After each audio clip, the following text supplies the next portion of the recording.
What's up, all me Ewoks, Tribbles, Droids, and Wookiees? It's Anna, also known as That Star Wars Girl, and in today's video, we're going to be talking about how absolutely unfucking competent the Marvel writers have made Jen Walters in She-Hulk.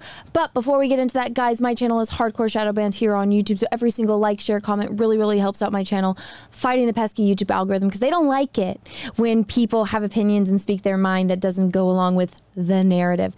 Hence my shadow ban. And also, guys, if you haven't already, maybe take a minute, smash the subscribe button, and ring that bell for notifications. Make sure that the bell is set to all, that we actually get notifications when I post videos and live streams. Now that that's out of the way, onto the topic. All right, everyone, and before we actually get on to the other topic, I wanted to address this because this ironically has a lot to do with She-Hulk as well. So one of the things that the media has done is they have demonized femininity, especially with women that are naturally feminine and that were born naturally women. That is the embodiment of all evil. You are not allowed to be feminine in any way, shape, or form. And that's why it, you know, blows weirdos like this guy's mind on the internet when, for me, it's obviously where I live. We're still in summer. It's 100 fucking degrees right now. It's 9 in the morning. It's already 100 degrees. It's not unreasonable for me to be wearing a tank top, but because people have been so brainwashed by the things that are going on in the media that anytime they see a woman that's slightly feminine, and they have to demonize it, which it's like what I'm wearing right now. No one would blink an eye if I went to the grocery store or the bank. Nobody would say it's inappropriate. It's not something that, you know, would be X-rated. I'm literally just wearing a tank top, but because I am a little bit more feminine, which I like to be, I'm a girly girl. Even though I like, you know, typically boy stuff, I am still a girly girl. I like to look feminine and I like to be feminine. That's just who I am. But that's bad. That's evil. And that's why you have a character like She-Hulk, who when Jen becomes She-Hulk, Jen was already feminine in the books, or excuse me, the comic books. Let me get that correct. Jen was always feminine, but when she becomes She-Hulk, she's even more feminine. She's even more sexy. She's even more beautiful. And she's got that confidence because she likes feeling beautiful. She likes feeling feminine. She likes feeling sexy. And they have taken that away from her.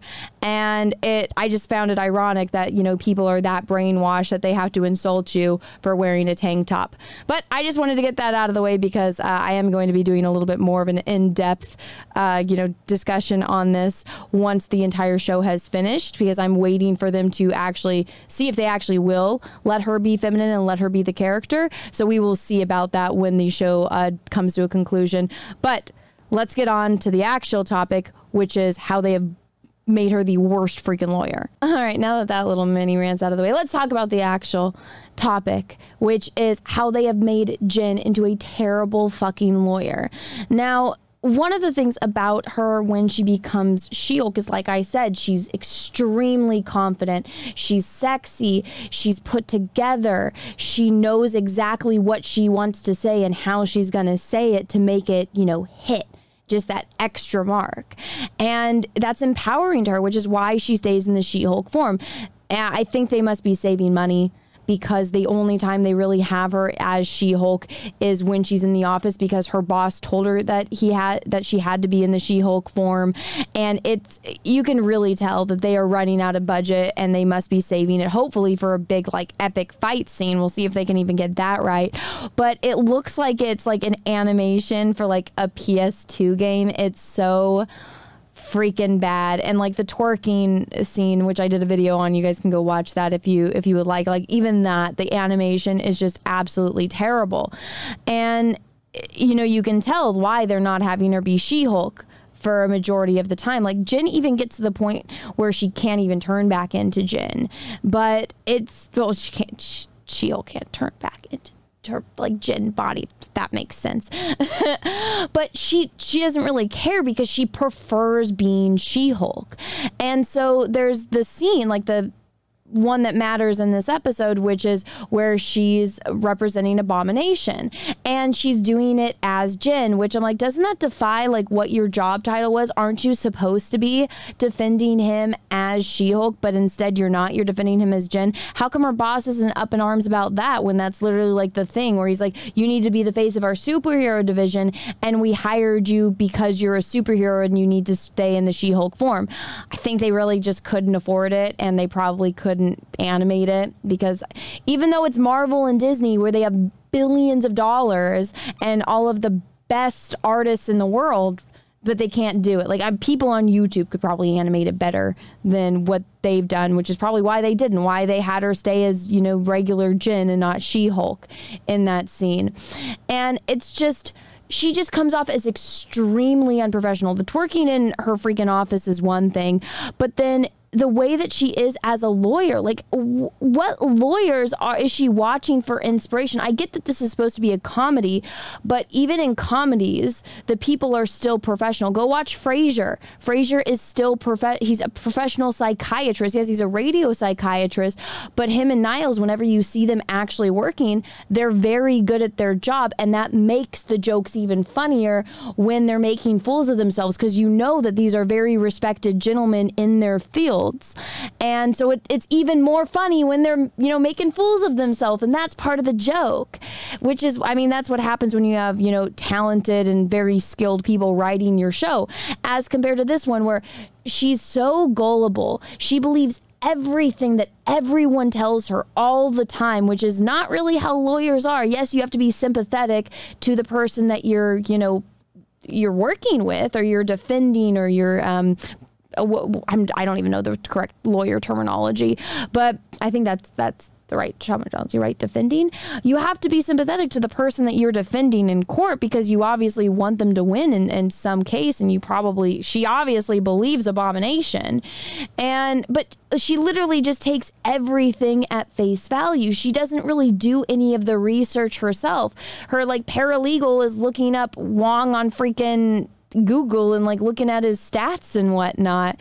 And also, it's like, you do, like, this guy was probably on national news multiple times and you don't know who he is. He works with Doctor Strange. Couldn't you just call up Hulk and find out, like, get in touch with him? Couldn't you just do that? And she's like, no, I had to send him, like, a hot picture of me with books. Like, I had to catfish him a little bit to get him to respond. It's like, literally just call up Hulk. Hulk can call up Doctor Strange and you can get Wong. Like, it's really not that hard. Or just, like, put out a thing that says, yo, I'm She-Hulk, I need to get in touch with you, Wong. Or just call fucking your cousin Bruce. It's not that hard. So it's little things like that where it's like, you really want us to believe that this woman is this fucking stupid and this incompetent at her job. It's so insulting to the actual character. And it's like, what are you doing? It's not funny. Like I said, Frasier, the perfect example. When you show someone that's good at their job, and then they, like, in their real life, you know, when things go wrong and they make fools of themselves because, you know, they're, like, with Frasier, he's very overconfident a lot of the times. And, like, same with Niles, and they make it, they're overconfident and they're overly ambitious, and then everything goes to hell, and they try to pick up all the pieces, and that's funny. That's an ongoing gag on the show that, you know, their dad and Daphne comment on all the time. Like, every time they try to throw a dinner party and it always goes wrong kind of thing. That's one of the ongoing jokes. They could easily do that with this character and do a sitcom-based show where it's a comedy, still have her be good at her job, still have her be respectable, but not have her being a bumbling fucking moron.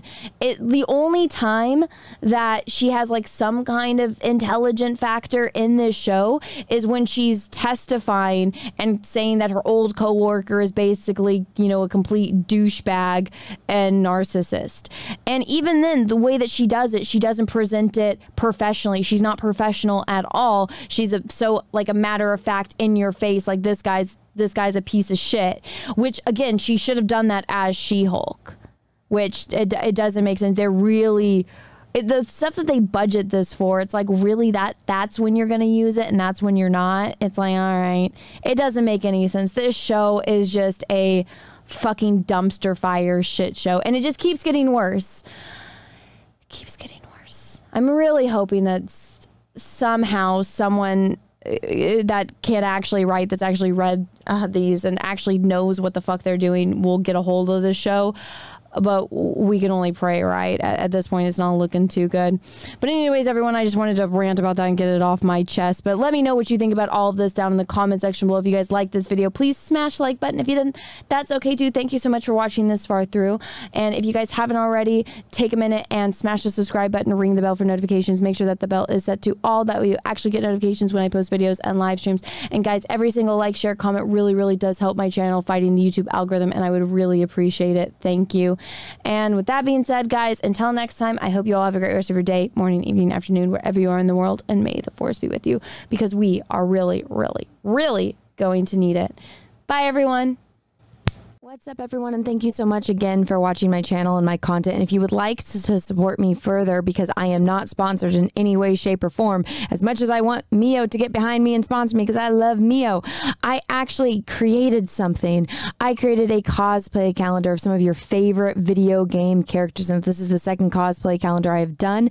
Everyone really liked the first one, and so, you know, I really am grateful for everyone that's come out and support this one as well. It means the world to me. We already broke the total from last year's entire campaign in the first 30 days of this campaign. So thank you once again, everyone, so much for your support. And if you guys are new here and you guys don't know me, well, then this is a really good way to, you know, get to know me and back my calendar and support my channel. There's a lot of really popular characters that were, you know, requested for the first calendar, like Samus. So I started off with her. And unlike Hollywood, as I try to give you guys what you want, I try to give fans and nerds and, you know, all of us that have been told F you by Hollywood to give, you know, you guys what you want and what, you know, I want, which is staying true to characters and trying to, you know, do the best version of them that I possibly can. So as you guys can see here, this is my Jill Valentine. I got Jade from Mortal Kombat. I got the one and only Lara Croft, my girl Lara. Then I have Miranda from Mass Effect. Now I'm still adding images of these characters. There are going to be 12 different ones. And if you guys are interested in, you know, supporting an independent content creator like myself, this is the way to do it. I, you know, do the photos, I, you know, do the cosplay, I ship everything out myself. So this is a 100% my own project. So if you guys, again, want to support me and my channel and keep everything rolling, please consider backing my cosplay calendar. I would really appreciate it. The links are down in the description below. So please check that out if you guys haven't already. And if this isn't something for you, then maybe take a second and, you know, share it to somebody who this might be, you know, something they'd be interested in. Once again, everyone, thank you so much and have a great rest of your day.